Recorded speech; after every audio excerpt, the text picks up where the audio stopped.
je suis Valérie Gâteau, je suis philosophe de formation. Je suis postdoctorante dans le cadre du programme La personne en médecine à l'espace de recherche et d'information sur la greffe hépatique que nous avons créé à l'hôpital Beaujon. Et donc, c'est dans ce contexte-là, au départ, où je travaille sur la greffe, que j'ai commencé à travailler sur la question de la justice et de la juste distribution dans les problématiques de santé.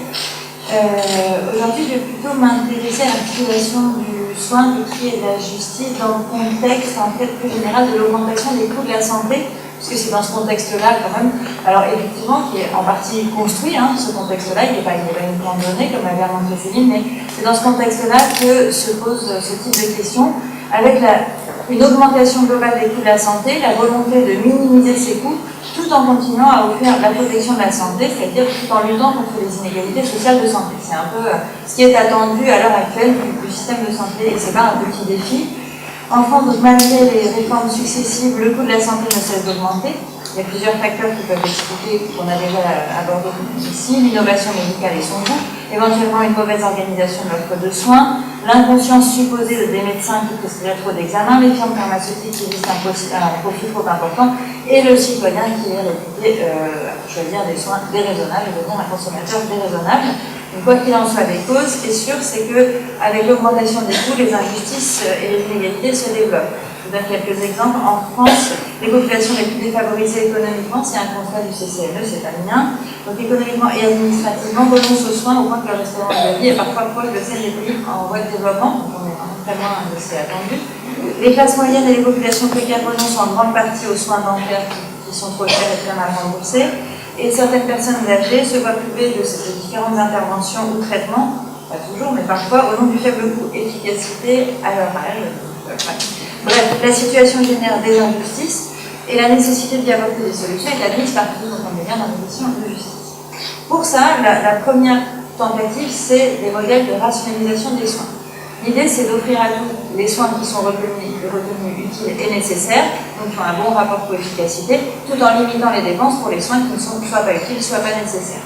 Donc l'idée de cette démarche, c'est en fait d'éviter un rationnement des soins, qui est par exemple ce qui a été fait aux États-Unis avec un panier de soins qui est extrêmement faible mais qui est disponible pour tous, et puis qui laisse ensuite les soins qui ne sont pas dans ce panier à la charge de chacun, et dont on sait que ça a pour conséquence une très forte exclusion des populations pauvres et vulnérables.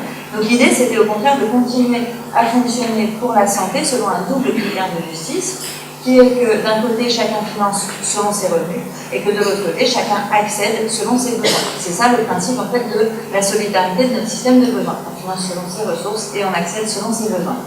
Donc le premier prix, il a été proposé entre des thérapeutiques disponibles pour des pathologies données, pour sélectionner en fait les thérapeutiques les plus efficaces, donc pour limiter les coûts, et puis pour rendre accessible à tous la thérapeutique choisie, donc pour respecter le critère du besoin. C'est ça l'idée qu'il y a derrière.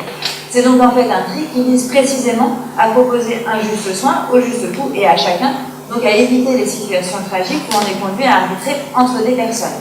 On a choisi d'abord d'essayer d'arbitrer entre des thérapeutiques, pas entre des personnes. Donc c'est pour ça qu'on a proposé plusieurs modèles de rationalisation des soins. Les deux principaux, c'est le modèle économique et le modèle médical. Je vais aller très très vite pour vous les présenter parce que sinon ça va être très long. Donc vous m'excuserez, c'est un peu schématique, même très schématique. Donc dans le modèle économique de la rationalisation des soins, l'idée c'est de rationaliser le budget à partir d'évaluations économiques des coûts et bénéfices des options thérapeutiques. Les études coût-utilité comparent le coût financier d'une thérapeutique, donc l'investissement, les dépenses, les technologies, les moyens humains, au gain de cette thérapeutique en termes de qualité, donc c'est une échelle remplie par les patients qui mesure la qualité de vie par année gagnée. Donc un soin utile, c'est un soin qui procure un gain de vie sans inconfort pour un coût raisonnable. Alors, dans la mesure où il s'agit de soins de santé, on a admis assez rapidement que la régulation des dépenses est une nécessité, mais qu'elle ne peut pas ignorer les impératifs médicaux, donc elle doit aussi être médicalisée. Donc on a complété ce modèle économique de modèles qu'on appelle des modèles de rationalisation médicale des soins. Donc ici, un soin est efficace quand il offre le meilleur niveau de santé possible au vu des moyens disponibles. Donc en France, la rationalisation des soins se fait principalement à partir de travaux collectifs qui rassemblent des praticiens et des experts et qui aboutissent à différentes formes de recommandations, ça va vous parler, recommandations formalisées d'experts, guides de bonne pratique, conférences de consensus, références médicales opposables, etc. Alors ces modes de rationalisation des soins sont très critiqués et je vous donne les principales critiques, parce qu'il y en a d'autres. Elles portent d'abord sur la validité des critères. Alors, en fait, on constate que le critère CALI valorise les années de vie autonomes. Il est donc de fait défavorable aux personnes dépendantes, âgées, malades chroniques, en grande précarité, et aux services de soins basiques, dont on reconnaît pourtant l'importance en termes de santé publique. Donc évidemment, la première question, c'est est-ce que ce critère-là, c'est un critère valide? Elle porte ensuite sur la difficulté de ces évaluations. Donc l'idée, c'est que si on évalue la meilleure thérapeutique, et bien ensuite, on répartira cela équitablement, mais trouver l'efficacité d'un traitement au laboratoire, c'est assez facile, et je ne parle que des traitements.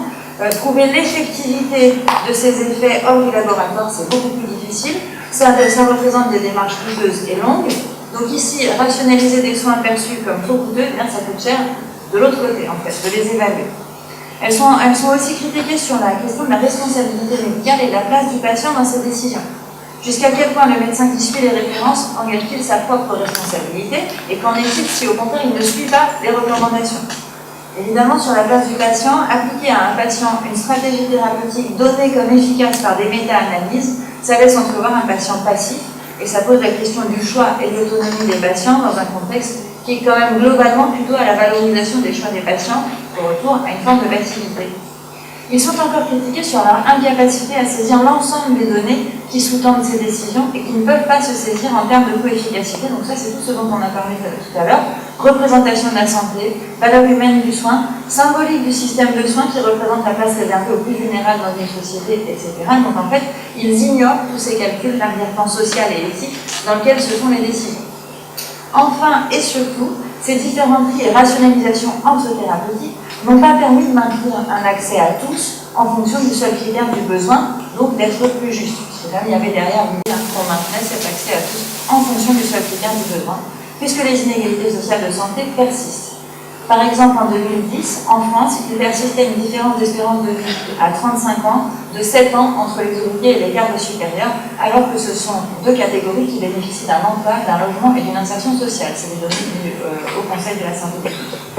On a donc accompagné ces démarches de rationalisation des soins de politiques de santé publique qui visent précisément à lutter contre les inégalités sociales de santé.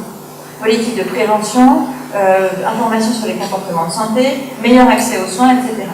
Or, ce qu'on a constaté, c'est que certaines de ces politiques ont eu pour conséquence d'aggraver les inégalités, parce que les campagnes d'information aux dispositifs d'accès sont en fait mieux saisies, mieux appropriées par les catégories sociales favorisées, qui reçoivent en fait mieux le message et qui savent l'intégrer à leur comportement, alors qu'au contraire, les catégories sociales les plus défavorisées ne sont pas touchées ou très peu par ces dispositifs, et donc il y a une inégalité qui se creuse par le haut. C'est donc pas que les plus vulnérables ont moins d'accès, mais c'est que les autres ont encore un meilleur accès, donc l'écart se creuse.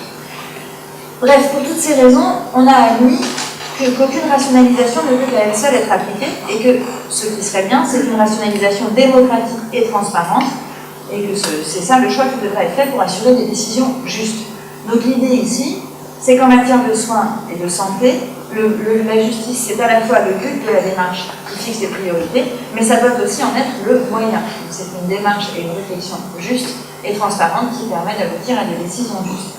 Et c'est à mon avis ici, c'est sur ce point que je vais terminer, que se situe l'intérêt majeur de la démarche de réflexion d'État dont on a parlé plusieurs fois.